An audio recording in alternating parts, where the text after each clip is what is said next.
Bom dia a todos, um feliz sábado, que a graça e a paz do Senhor Jesus esteja convosco.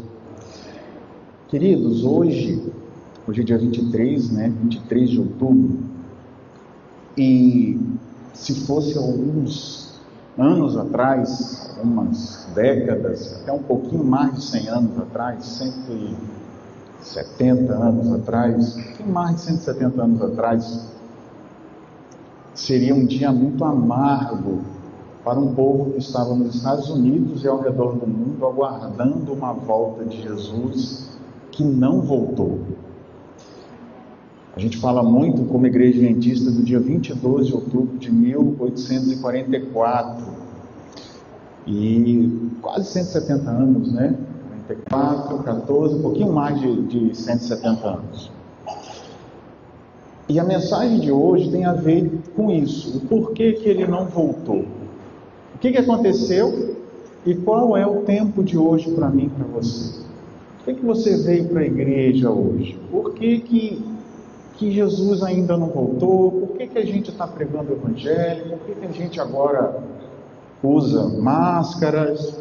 Por que a humanidade tem se destruído cada vez mais? E parece que a gente está se acomodando com as coisas. O ser humano tem uma capacidade incrível de se adaptar. E a gente está se adaptando com o mal.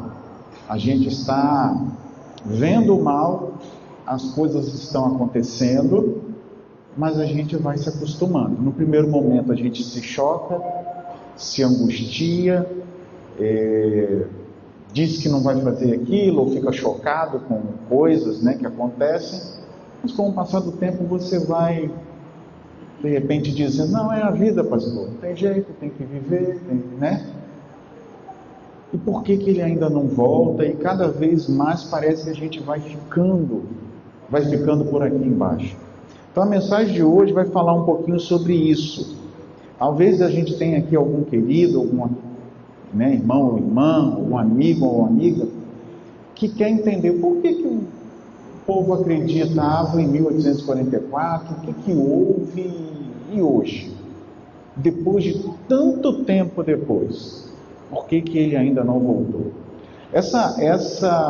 Esse título, o porquê que ele não voltou, na verdade, era de um livro chamado História do Adventismo. Eu só peguei a ideia, mas a minha mensagem vai ser diferente do livro do História do Adventismo. Eu vou só ler na Bíblia. Qual era o contexto dessa história? Era uma filhinha falando para uma mãe, mamãe, por que papai não voltou? E esse papai era um pastor, essa família era uma família pastoral, e na última semana anterior ao dia 22 de outubro de 1844, nos Estados Unidos estava fazendo muito frio, e um pastor fez diversos batismos, não sei se foram 30 ou mais, num lago gelado. E o que aconteceu? Aquele pastor, após aqueles batismos, no livro História do Adventismo você vai encontrar, é um capítulo só sobre isso, sobre a decepção, Então, o pai batizou, o pastor batizou, e após o programa de batismo, ele pegou uma pneumonia e morreu. Morreu ali dois dias depois, 2 ou 3 dias depois. E no velório, a mãe estava dizendo para a filha, para ela não chorar, porque em breve, em menos de uma semana, ela veria papai voltar, E o título que começa esse capítulo é a filhinha perguntando para a mamãe, por que papai não voltou? E depois o capítulo discorre dessa pergunta que muitos ali fizeram, por que ele não voltou? E nesse contexto, quando você estuda a história da igreja, houve uma decepção, Eu vou explicar o porquê que eles acreditavam nesse dia, se Jesus já tinha dito que o dia e a hora só Deus, Nem o Filho pode falar, os anjos dos céus não sabem.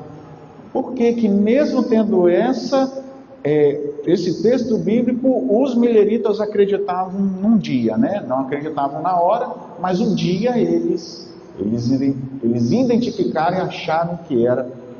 E o que aconteceu então em 22 de outubro? Se não foi a volta de Jesus, foi o quê? O que está acontecendo? Então, o tema de hoje vai falar sobre isso, sobre esse contexto de história da igreja.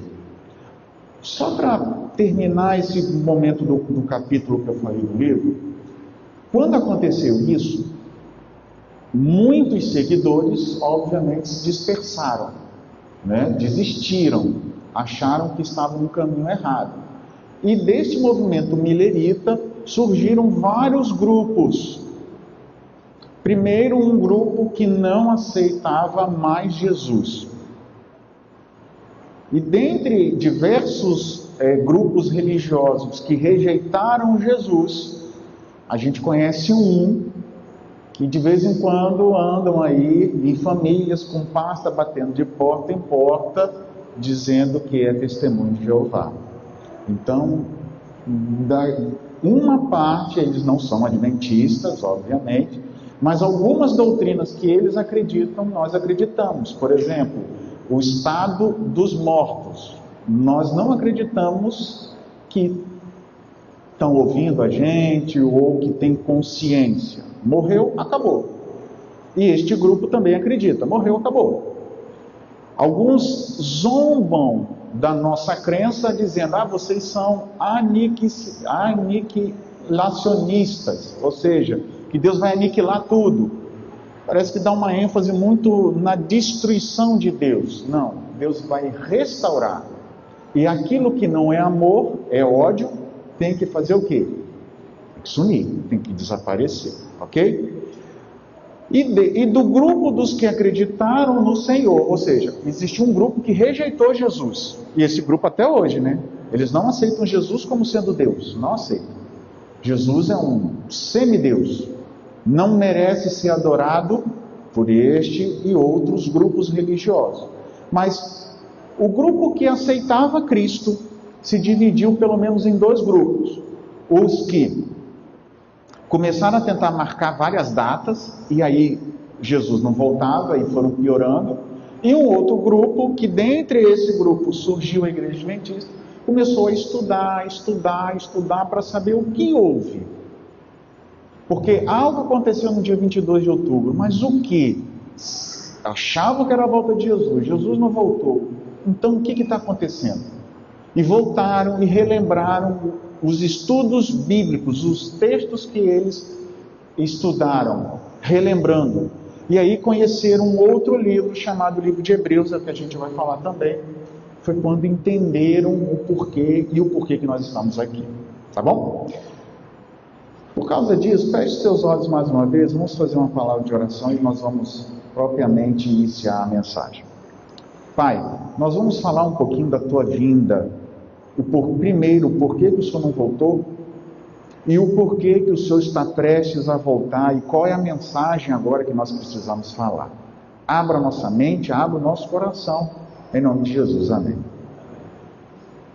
Jesus, no livro de Lucas, capítulo 18, verso 8, ele conta uma parábola. Ele fala de um juiz ímpio, um juiz que não temia a Deus, e de uma senhora que importunava ele, pedindo, né? Olha, julga o meu caso, uma história. Aí nessa parábola Jesus diz assim, que o juiz, chateado de tanta mulher perturbar ele, diz assim, tá bom, eu não temo a Deus, mas eu vou julgar essa mulher, porque aí ela me deixa de importunar. E aí Jesus traz para a vida espiritual, ele diz assim, se este juiz, porque a outra estava importunando ele, resolveu julgar, e Deus, que dia e noite escuta os seus filhos clamando e gemendo, porque não é assim? A gente não clama e geme pelo Senhor, pedindo, Senhor, me ajuda, olha o que está acontecendo na minha vida, por que o Senhor não vem me salvar, e isso e aquilo. Então Jesus está respondendo isso lá 2000 anos atrás. Aí ele diz assim, embora pareça tardar, embora demore, embora a gente ache que o Senhor demora para responder, Jesus ele diz assim: digo-vos que depressa lhes fará justiça. O tempo de Deus é diferente do nosso. Então, por mais que alguns imaginem, não, mas o Senhor não me responde, eu estou clamando e o Senhor não me responde. Jesus diz assim: vocês acham que ele está demorando, mas ele rápido responde. Aí Jesus ele faz uma outra pergunta: porventura, quando o Filho do Homem vier à terra, achará fé nela? Se Jesus voltasse hoje, a gente sempre fala essa se, né? O se. Se Jesus voltasse hoje, ele encontraria alguém fiel a ele? Ele nos encontraria fiéis ao Senhor? Percebe? Jesus faz essa pergunta. E aí o tema vai discorrer sobre isso. Olha só o que diz em 2 Pedro capítulo 2, falando aí da volta do Senhor. 2 Pedro capítulo 2.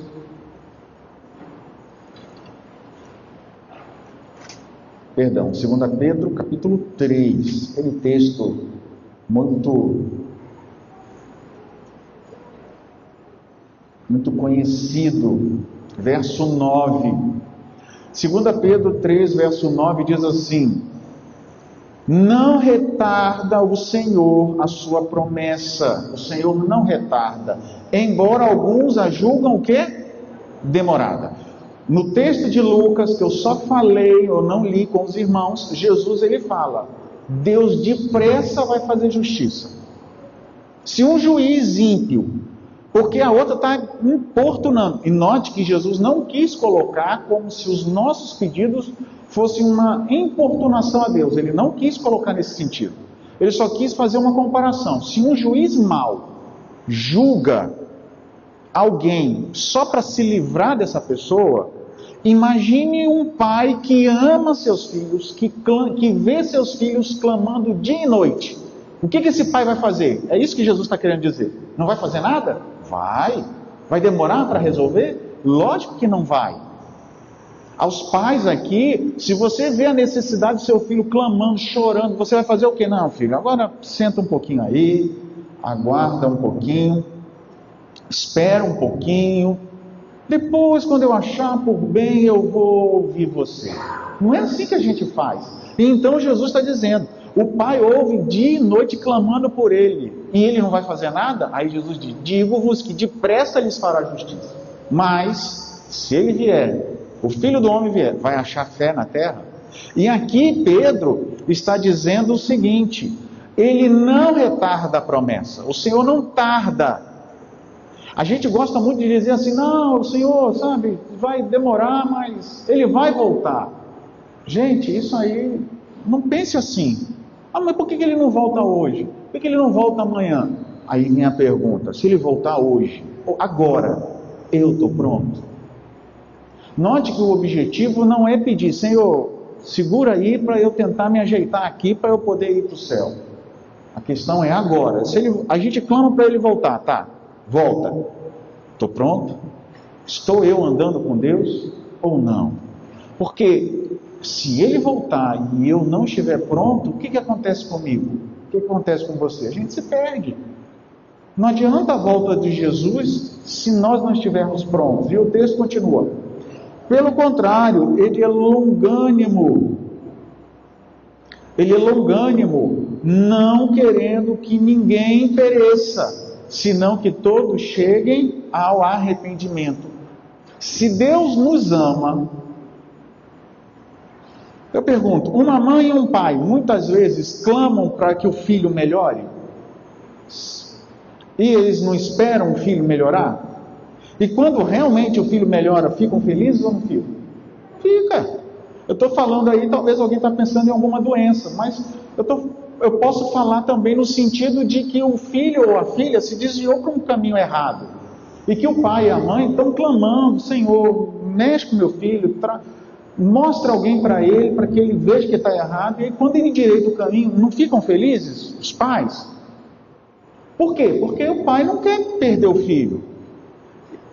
O Senhor, Pedro está dizendo, ele não retarda a promessa. Ele quer voltar, mas ele quer salvar todos. Ele quer salvar todos quanto a gente imaginar e aqueles que a gente nem imagina. E aí o texto continua dizendo assim, verso 10: virá entretanto como ladrão o dia do Senhor, ou seja, vai ser repentino, vai ser de repente, ninguém vai saber o dia do Senhor. E aí ele diz, e os céus passarão com um estrepidoso estrondo, ou seja, o céu vai explodir. Você consegue imaginar o céu explodindo? Eu não consigo imaginar. Eu consigo ouvir barulho de trovão, clarão do relâmpago, e aí quando dá o relâmpago, quando o relâmpago está muito forte perto de você, o que você imagina? Que vai dar um barulho forte, não é assim? Vê aquele clarão que você viu, aí você só espera, aí você escuta aquele barulho. Agora imagine o céu, a Bíblia está dizendo que é o céu que vai fazer barulho.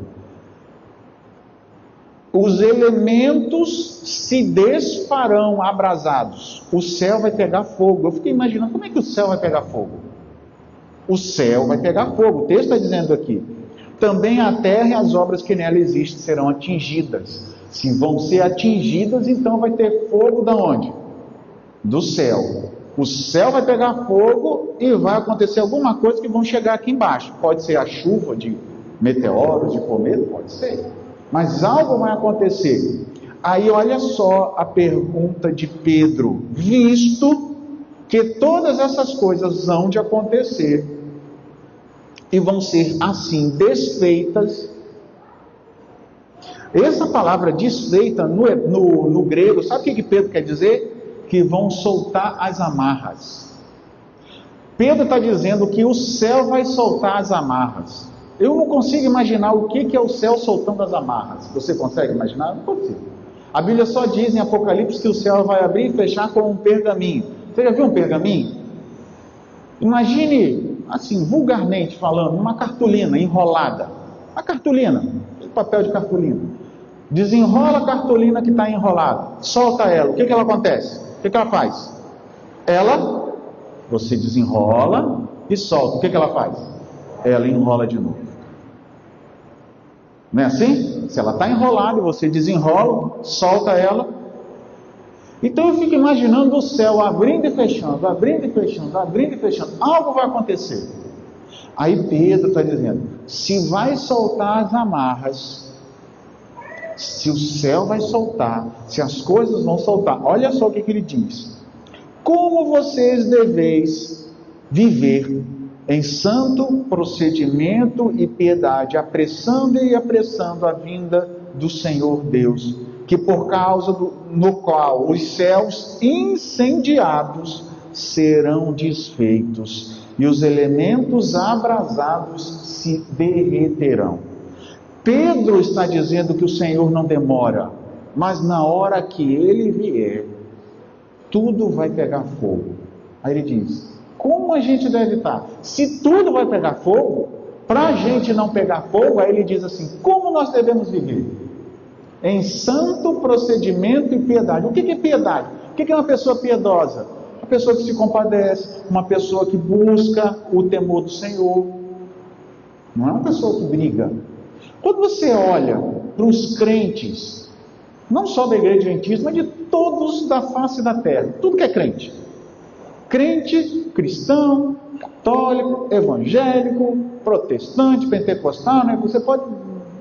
não, ele falou de crente. Mas eu não sou crente. Eu sou evangélico. Eu sou pentecostal. Eu sou isso. A gente é tudo isso. Mas tem gente que gosta, não, eu sou isso, eu não sou isso não. Eu falei o nome de tudo. Pega todo mundo. Você olha este grupo como um grupo de santa piedade e santo procedimento, ou às vezes um grupo que gosta de criar confusão. Percebe, queridos? Normalmente, às vezes, a gente imagina que é um grupo que briga, um grupo que isso, aquilo, e não vende nada para o pastor. Não faça isso não caia na besteira de vender negócio para o pastor, né, que o pastor compra e não paga. Tem gente assim na igreja, queridos? Meu Deus do céu, eu comprei do irmão Irineu, não pago mais ele, não compro mais dele. Mas não compro porque não paga, né? Aí eu vou no Mateus, eu compro agora só do Mateus. Depois ele descobre que eu não pago ele. Aí nem o irmão Irineu, nem o Mateus. Eu vou para onde? Eu vou para o Roger. Eu vou comprar e vender para o Roger. Tem gente assim na igreja, queridos. Eu te pergunto, isso é viver no santo procedimento e piedade? É, irmãos? Não é, não é. Então nós precisamos, porque o céu vai pegar fogo.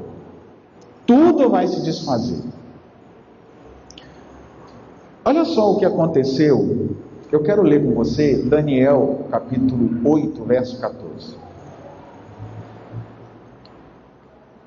Livro de Daniel, Daniel 8, verso 14. Daniel 8, verso 14 foi o texto base para aquela primeira introdução que eu falei. Daniel 8, 14 diz assim. Eu vou ler o verso 13. Depois, Daniel teve uma visão. E nessa visão, olha só o que ele diz. Depois ouvi um santo que falava a outro santo, dizendo: até quando durará a visão do sacrifício diário e da transgressão assoladora, e do exército a fim de serem pisados? E ele me disse: até 2.300 tardes e manhãs e o santuário será purificado. Esse é um texto base porque a maioria das pessoas que começaram a estudar as profecias, se conseguisse identificar quando começou o início dos 2.300 dias ou anos, então o final, o que iria acontecer? Uma purificação. Por quê? Haveria uma transgressão. Se a transgressão é algo errado, é pecado. Então quando é que vai acabar do pecado? Quando é que vai acabar dessas coisas? Até 2.300 tardes e manhãs. E o santuário vai ser purificado. Que santuário é esse? A maioria dos mileritas, inclusive Guilherme Miller, identificou o santuário como sendo algumas coisas. Primeiro, esse santuário poderia se referir, os mileritas falando, ao santuário de Moisés, lá no deserto, o tabernáculo. Não, porque já passou. Daniel não é. Pode ser o templo de Salomão? Não, porque também já passou, o templo já estava destruído. Era o santuário. Não era santuário, queridos? Então eles começaram a fazer interpretações para saber onde é o santuário. Então não é. O santuário, lá no início do mundo, era o jardim do Éden, era a terra. O santuário de Deus aqui era a terra. Era Adão e Eva ali no jardim do Éden. Depois eles foram expulsos do jardim do Éden e ficou fora do jardim. E aí eles começaram a oferecer sacrifícios. Sacrifício é algo no santuário. Começaram a oferecer sacrifícios à porta do jardim do Éden. Então, também não é o Éden. O Éden está restaurado. Então, olha, o Éden, o santuário de Moisés, o santuário de Salomão. E o que sobra? O que eles interpretaram? Se vai purificar de pecados, então pode ser a terra, purificação. Uma outra coisa que eles imaginavam, pelo texto de Paulo. Paulo diz que o nosso corpo é o templo do Espírito Santo. Então nós somos santuários do Espírito Santo. Se somos santuário, quando é que o Senhor vai nos purificar? No abrir e piscar de olhos, no ressoar da última trombeta. Então pode ser o nosso corpo. Aí eles liam esse texto. Então vai ser a volta de Jesus. Por quê? Porque na volta de Jesus, o nosso santuário vai deixar de ser transgressor, vai ser purificado. E quando é que a gente vai ser purificado? Quando o Senhor voltar. E essa terra também vai ser purificada, porque a Bíblia diz que essa terra ia ser purificada. E quando ela vai ser purificada? Quando o Senhor voltar. Então só pode ser a volta de Jesus. E eles entendiam.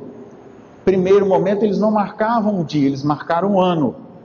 Depois eles foram estudando, viram as festas judaicas, e como Jesus, ele cumpriu a data lá da Páscoa, era a primeira festa mais importante do primeiro semestre, a segunda festa mais importante, são 7 festas, mas existem duas, uma que divide o primeiro semestre e a outra o segundo. O primeiro é a Páscoa. Jesus morreu ali numa sexta-feira no dia 14 de Nisan, que era o dia que o cordeiro pascual era para ser morto. Então, se ele cumpriu aquilo ali, no tempo final, qual é a festa mais importante? É o dia da expiação. Que expiação? É o dia que o sumo sacerdote entrava dentro do santuário para purificar os pecados. Então é nessa festa. E o sumo sacerdote saía purificado para purificar o povo. É o dia do juízo para o povo judeu. Então só pode ser a volta de Jesus. Eles não entendiam ainda o juízo. Eles entendiam assim, não, então Jesus vai voltar. Jesus vai voltar quando? Nessa data. Que seria no dia 10º do 7º mês do calendário judaico. E nesse ano de 1844, porque eram 2.300 tardes de manhãs, eles calcularam de 457 até 1844. Chegou a data, chegou o ano. Bem, nesse ano, que dia é o dia 10º do 7º mês? O mês é outubro. O calendário judaico é um pouquinho diferente do nosso. E que dia é o dia 10º? Vai cair no dia 22. Então, é o dia 22. Como Jesus falou, o dia, a hora não pode saber, a gente já está sabendo mais ou menos do dia, a gente não vai se preocupar em saber a hora. E a maioria a maioria não, todos começaram a seguir isso. Chegou o dia, eles imaginavam, não tinha nada de pôr do sol, não sabiam sobre isso ainda, então eles esperaram até meia-noite. Tocou o símbolo, o sino tocou 12 vezes e Jesus não voltou. Porque nas parábolas fala, à meia-noite saiu o noivo. Então eles imaginavam literalmente que era meia-noite que o noivo viria. E não veio. E Jesus não voltou. E aí, neste momento, este grupo começou a estudar as profecias. Olha só o que diz em Apocalipse capítulo 10. Apocalipse capítulo 10.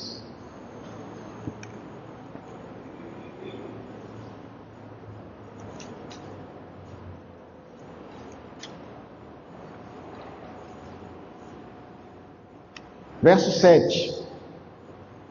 Nos dias da voz do 7º anjo, quando estivesse para tocar a 7ª trombeta, cumprir-se-ia então o mistério de Deus, que, segundo o que ele anunciou aos profetas. Então eles aplicavam, e o mistério de Deus vai ser a volta de Jesus.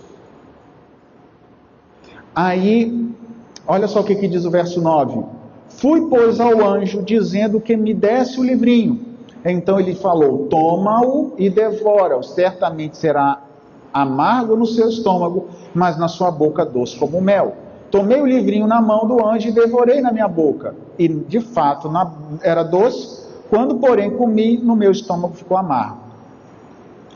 E no verso 11 diz, então me disseram, é necessário que ainda profetize a respeito de muitos povos, nações, línguas e reis.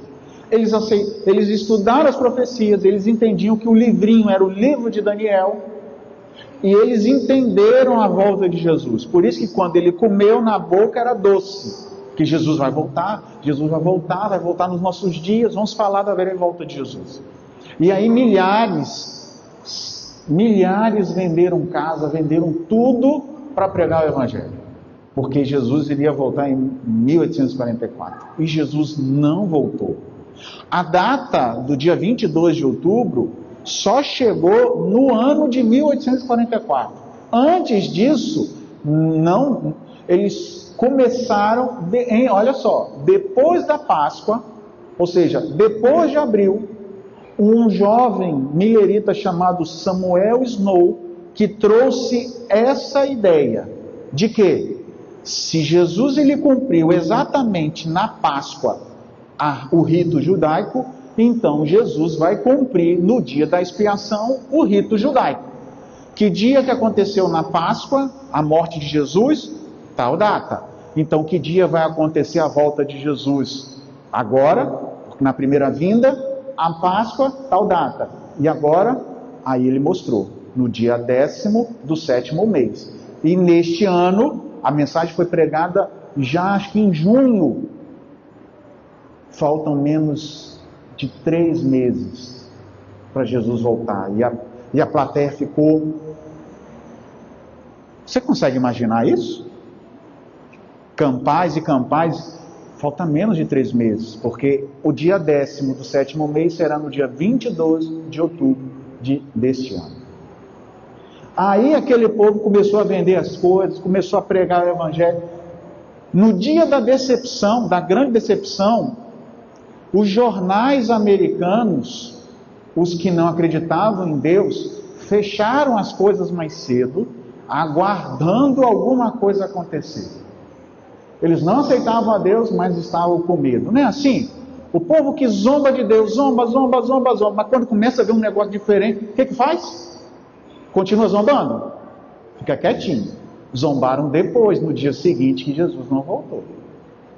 E aí, este grupo, estudando a Bíblia, encontrou um livro chamado Hebreus, que está na sua Bíblia. Porque algo aconteceu nessa data. Jesus purificou o santuário, mas se não é a terra, e se não é o nosso corpo, que santuário é esse? Não é o de Salomão, não é o de Moisés, não é o santuário do Éden, não é a terra, porque ele não voltou, não é o nosso corpo, que santuário é esse? Hoje a gente sabe que há um santuário no céu, mas os mileritas não sabiam, ou não identificaram o santuário do céu, porque imagine, irmãos, o céu precisa ser purificado? Não. Então, há um santuário no céu? A Bíblia diz em Apocalipse, eis o tabernáculo de Deus, a cidade santa é o santuário. Não é assim que diz? O tabernáculo, a noiva descendo, aí o anjo fala, eis o tabernáculo, e a palavra tabernáculo é santuário. Então a cidade santa é o santuário.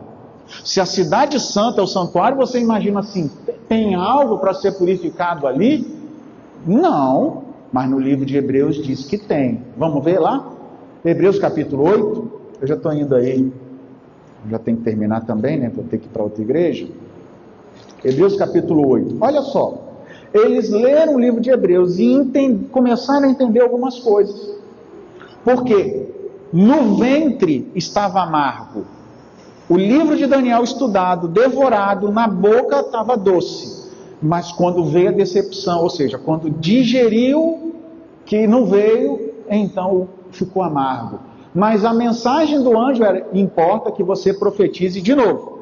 O que essa palavra quer dizer? É como se o anjo falasse para mim e para você, se vivêssemos naquela época.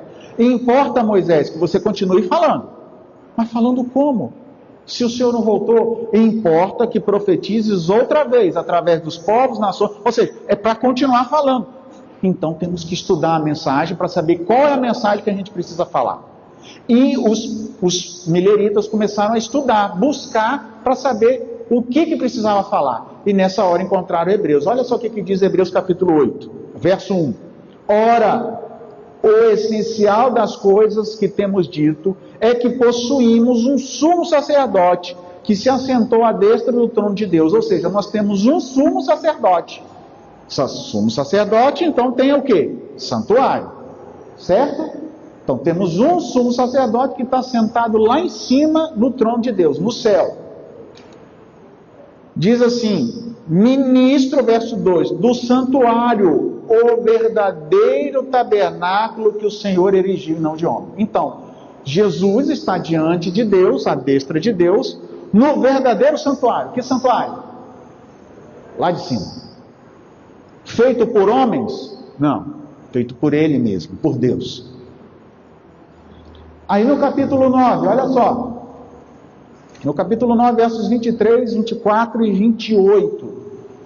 23. Era necessário, portanto, que as figuras das coisas que se acham nos céus se purificassem com tais sacrifícios, mas as próprias coisas celestiais com sacrifícios superiores. Eu vou trocar o microfone.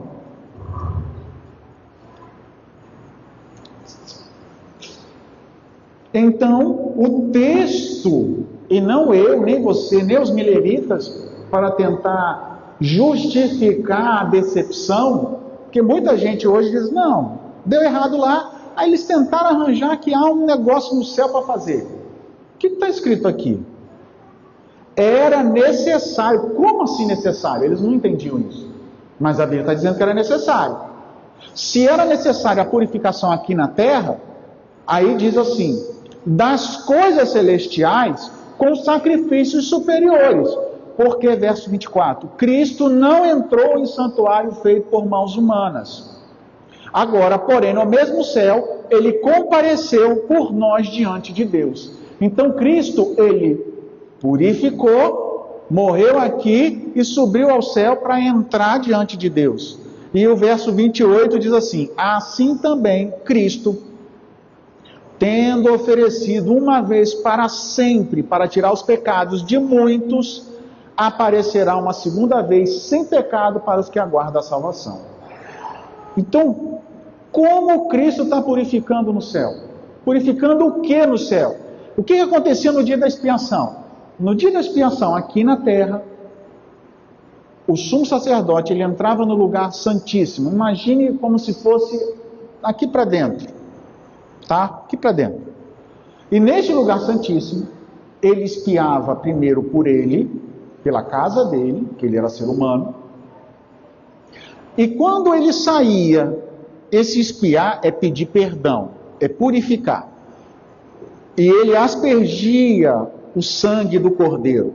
Essa aspersão do sangue significava o seguinte: o sangue daquele animal que estava pedindo a purificação do sacerdote, do sumo sacerdote. Então ele saía do santuário e oferecia um sacrifício para o povo. Nesse contexto, ele, ao sair do santuário, simbolicamente ele estava limpando todos os pecados, porque todos os dias, queridos, todos os dias, morria o sumo sacerdote, o sacerdote levava o sangue para dentro do véu e aspergia lá. Ou seja, é como se pegasse um pouquinho do sangue e chegasse aqui na igreja e você fizesse assim, ó, transferir para dentro da igreja os pecados, durante o ano inteiro. E uma vez no ano, o sacerdote, o sumo sacerdote, vinha para limpar esse sangue. Ele saía, escolhia o que ia morrer pelo povo, e escolhia um outro bode chamado Azazel. Ele pegava esses pecados, não colocava no bode. Ele pegava esses pecados, olha só, o sacerdote entrava lá dentro e aspergia, e quando ele saía, significava que o sangue de todo o povo, durante o ano inteiro, estava com ele, estava com o sumo sacerdote. Aí ele vinha ele escolhia 2 bodes, um para o Senhor e o outro para o Azazel. Para o Senhor, ele colocava a mão e transferia os pecados que estavam lá dentro do tabernáculo para este bode, que não é o Azazel, é o que era para o Senhor. E este bode era morto ali. Pegava o Azazel e o sacerdote levava para fora do arraial. Ninguém botava mão nenhuma para carregar pecado nenhum. Botava ele lá para fora, expulsando. Então, um morria pelos pecados. Aquele cordeiro não, aquele bode. Naquele dia era o bode. O outro não morria pelos pecados. Morria como consequência do mal. Aí o Azazel era levado para o deserto e abandonado lá. Algum animal iria comer ele. Representando que Satanás, durante o milênio, ele vai carregar a consequência dos pecados. Ele não vai expiar os nossos pecados. Quem na cruz expiou os nossos pecados? Jesus, ele não tinha pecado, mas ele se fez pecado por nós. Então ele na cruz, olha o que o texto está dizendo. Na cruz, com o sangue dele, ele se ofereceu uma vez para livrar o seu povo dos pecados. E agora ele está à destra do céu para o quê? Purificar lá. Purificar o quê? Quer dizer que os nossos pecados simbolicamente estão lá em cima? Estão. Estão aonde, irmãos? Registrado nos livros. A gente não fala que tem uns livros de registro? Que todo mundo está lá. Se eu estou fazendo coisa ruim aqui, lá em cima está sendo registrado. Tá ou não está, irmãos? Então tem pecado lá em cima no céu. Note, queridos, não tem pecado na cidade santa. Mas tem pecados registrados aonde? No livro dos céus. O juízo é para eliminar estes que estão lá em pecado. É por isso que é simbolicamente uma purificação. Não é que o céu precisa ser purificado. Mas então, o Filho do Homem, o sumo sacerdote, se dirige ao ancião de dias e recebe o rei. E eu quero ler o último texto, queridos. Apocalipse capítulo 3. Apocalipse capítulo 3. Eu sei que o tema é difícil, grande. Depois nós vamos ouvir uma música especial. Mas versos 3 e depois o verso 5. Olha só o que diz o verso 3. Apocalipse 3, verso 3 e 5. Lembra-te, pois, do que tem recebido e ouvido. Guarda-o e arrepende-te. Porquanto, se não vigiares, virei como ladrão, e não conhecerás o modo nenhum como eu vou vir a ti. Ao vencedor, verso 5, serás vestido de vestiduras brancas, e de modo algum apagarei o seu nome do livro da vida. Pelo contrário, confessarei o seu nome diante do meu Pai e diante dos santos anjos. O que Cristo está fazendo então? Por que ele não voltou? Se o evento era verdadeiro, se a festa iria acontecer, é porque a vinda do Senhor não foi para a terra. Jesus não veio para purificar a terra ainda. Ele foi para o santuário celestial, julgar o seu povo. E como juiz, ele está vendo os nomes que estão ali. O texto bíblico diz: vigia, seja firme. Se não vigiar, filho, eu vou chegar como ladrão. Chegar de repente. Oi, pastor, o senhor por aqui? Por que o senhor veio aqui agora? O senhor nem me avisou? Não, avisei, filho, eu estou vindo. Eu disse há mais de 2000 anos que eu estou vindo. Não. Aí diz assim: filho, vigia para o seu nome não ser o quê? Apagado do livro da vida. Hoje, os nomes dos bons e dos maus estão lá em cima. Um dia não vai existir mais nome de bom e mal. O mal vai ser exterminado. E se eu, infelizmente, ou se você, infelizmente, seguir o caminho do mal, vai ser exterminado nesse dia também.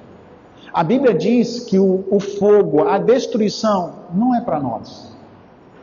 É para Satanás e seus anjos. É por isso que Satanás está tentando fazer com que eu e você sigamos a ele. É por isso que ele oferece coisas para a gente. É por isso que parece ser mais fácil servir ao mal. Parece ser mais fácil você ser tambiqueiro, você ser, ladrão, você ser mentiroso. Parece que é mais fácil. Mas não é. A consequência vai ser a destruição. Eu quero fazer um apelo para mim e para você. Jesus não voltou porque Ele quer que eu e você se arrependam. O Senhor tem o seu tempo. O dia e a hora a gente não sabe.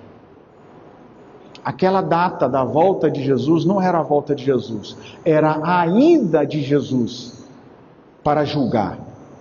Jesus já está do lado de Deus desde o dia da sua ascensão. Porque ele fala aqui para Maria, quando Maria Madalena vai tocar em Jesus, ele: não me toques porque eu ainda não fui ao Pai. E a gente sabe que aonde o Pai está é o lugar santíssimo, o mais santíssimo do universo. Então quando Jesus foi ao Pai, ele foi ao lugar santíssimo. Mas o que ele está fazendo de maneira especial no lugar santíssimo desde 1844, se ele já estava lá antes? É igual quando a gente vem na igreja, vai limpar a igreja. vai passar um pano no vidro, vai ajeitar o banco. A gente não está vindo para adorar. Mas quando a gente vem para adorar, a gente muda a roupa e a gente vem para adorar. Cristo mudou as vestes. Que vestes? Agora ele está não como de cordeiro, ele está como de um juiz, de um sumo sacerdote, limpando os pecados, purificando do livro dos céus o nome dos filhos que se dizem filhos de Deus, mas não estão sendo filhos de Deus. Ouça essa música e faça um apelo para você tomar a decisão ao lado de Cristo. E ao final nós faremos uma oração.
Vamos orar?